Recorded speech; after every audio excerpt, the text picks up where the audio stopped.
but I'm LeRoi Price.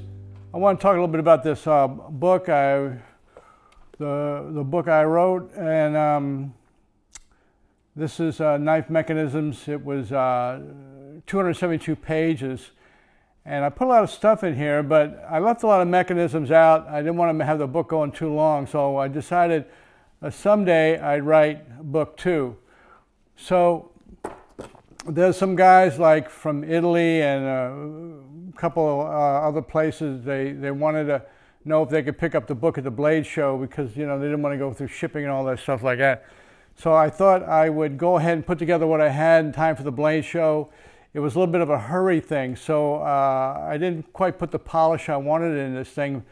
But then it's 394 pages. It's pretty big, so it's plenty big enough to go ahead. I made a short run. It is at the printers now. This is a proof.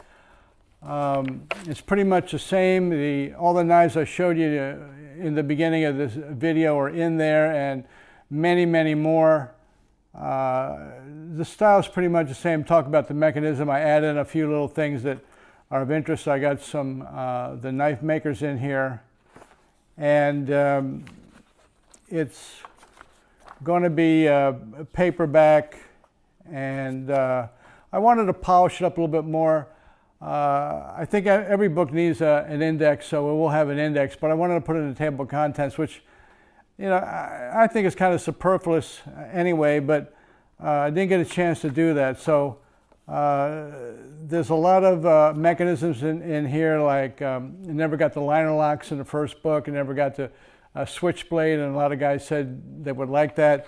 There's some stuff in here that's useful for knife makers, because a lot of makers buy the book. I intended it for collectors, and it's not a how-to book at all, but a lot of makers were bugging me about when you're going to come out the book, because they kind of like the information. So it's going to be available at the Blade Show. Probably a couple of the knife suppliers will have book 2, because they used to be selling book 1. So I imagine I'll get there and they'll be selling it. And let's have a good time at the Blade Show. See you there.